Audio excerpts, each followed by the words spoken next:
Hey guys, it's Michael with Central Alps, and today we are going to be looking at a 2007 to 2018 Jeep Wrangler JK. We put a 4-inch rough country lift on it, some 20x12 Xtreme Mudder 313s, and some 37 1350 R20 Fury Country Hunter mud terrain tires.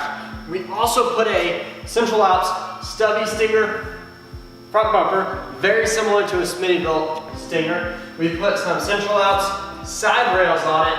We put a Central Alps rear bumper with tire carrier and some LED taillights. We also have an Avenger grill that we currently have in the paint booth being painted right now. And let's talk about the lift real quick. It's a very simple install, just with a couple of drop brackets and new springs and shocks.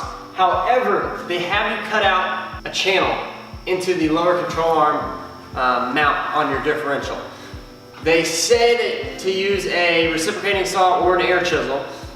If you use an air chisel, hit the bottom, hit the top, and hit the middle, and it should pop right out. If that doesn't happen, then get your reciprocating saw, cut the bottom, cut the top, then hit it with the chisel, and it should pop right out. Besides that, the lift is very simple. You need to make sure you have a pitman arm puller.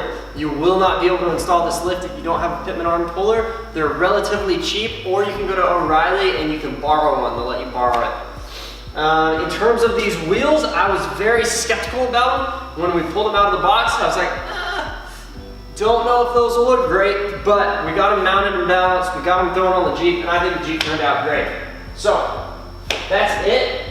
My name is Michael with Central Alps. If you have any questions, please feel free to leave a comment or shoot us an email or give us a call or text at 833-268-2577. And if you want to buy any of these parts or any parts for your Jeep or truck, go to our website, central-alps.com, and let's get your parts shipped out today.